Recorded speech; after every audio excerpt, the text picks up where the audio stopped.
Let us think outside the box. The world is going through an accelerated technical revolution today, yet the Saudi market has special circumstances which we aim to take advantage of through this unique documentary. Let's start with the King. It's well established now in King Faisal Hospital. Traditionally speaking, King Faisal Hospital usually start with the tertiary care cases, the difficult cases, the new technology, new adoption. Once people feel comfortable that the technology and the surgery had been accepted and done well in King Faisal Hospital, it will be adopted in the other hospitals where we collaborate with our colleagues.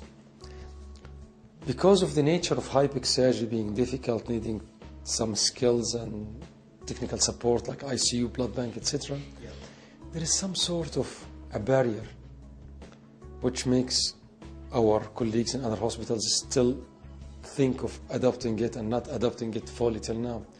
But this barrier will be crossed once we reach out to them. And we have had, even King Faisal, a couple of conferences and meetings, and we discussed about HIPEC, and we can see many people excited about it, and they started to send cases, and now they are asking for more collaboration.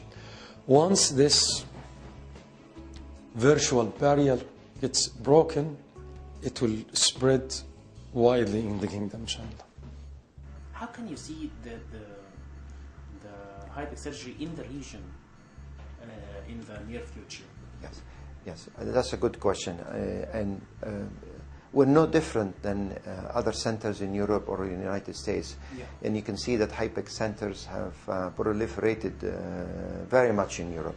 There are many centers and offering this treatment, and in the United States have seen significant increase in centers and in offering this treatment to patients with peritoneal carcinomatosis.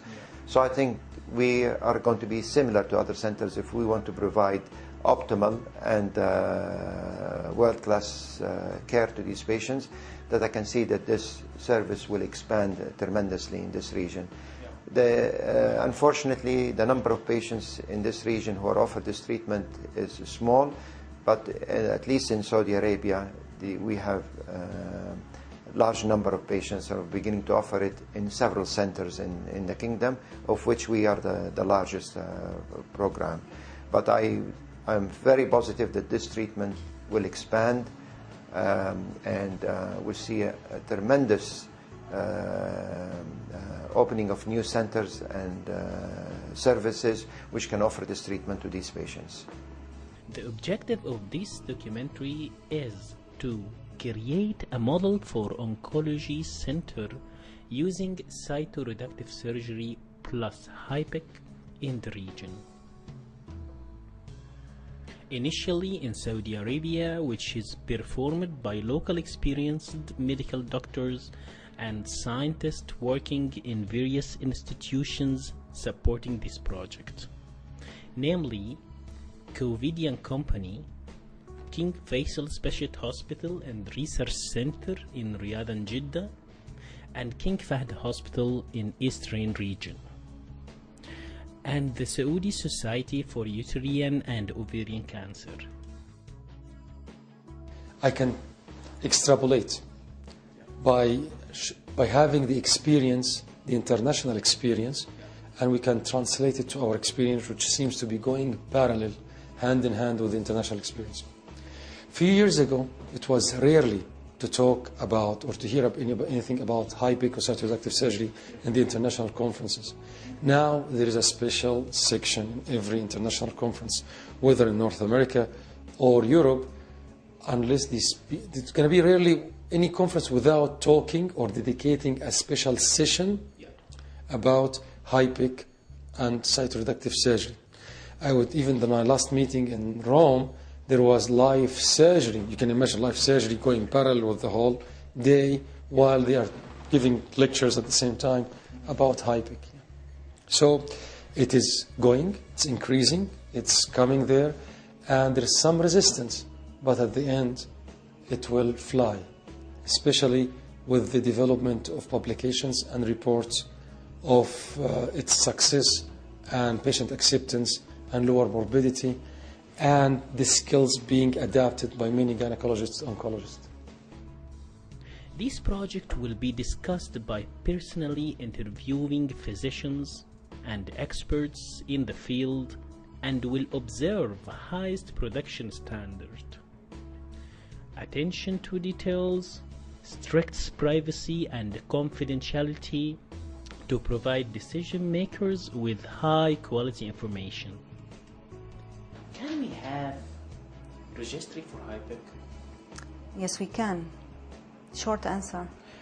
How can it be useful? Registry is a tool that most health-based data depend on. It's a monitoring tool. Yeah. You use it for to count the magnitude, Yeah. to calculate the magnitude of cases, for example, of HIPEC cases, number one. Number two, you can also monitor the indications for HIPEC. You would like to know what actually leads to HIPEC, which patients do we choose for HIPEC. Yeah. That's number two. Number three, you can also monitor your clinical performance in terms of outcome of patient management.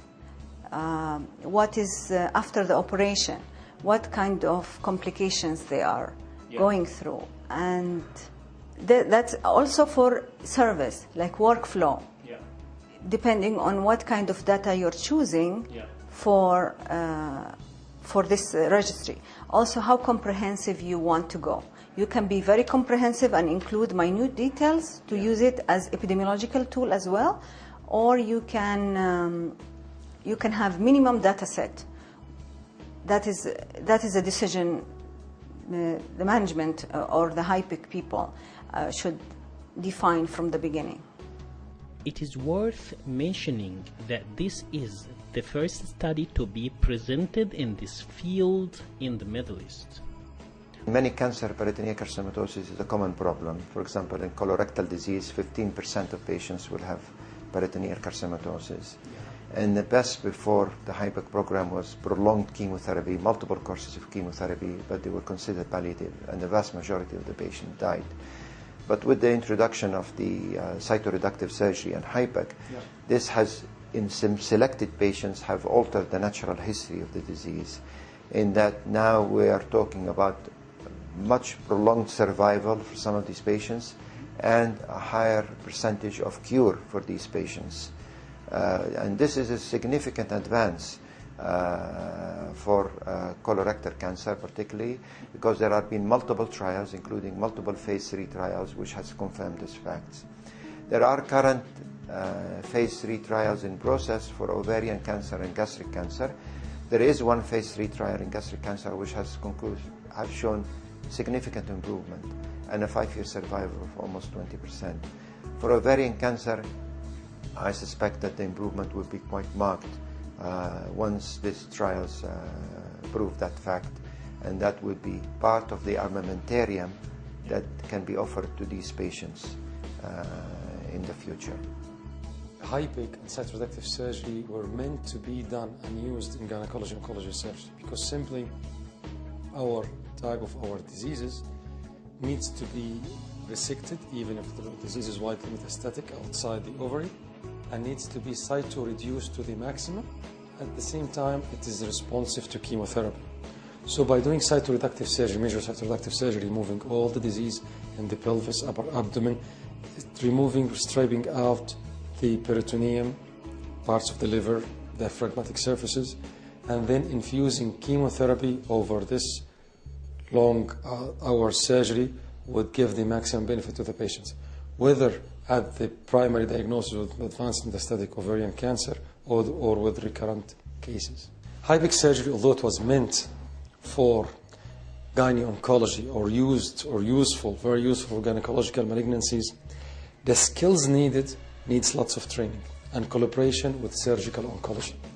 What we did in our center, we collaborated with our senior colleague member, Dr. Tariq Amin, where We were doing the surgeries together right now to have a smooth transition after a year or two where we can do it all by ourselves.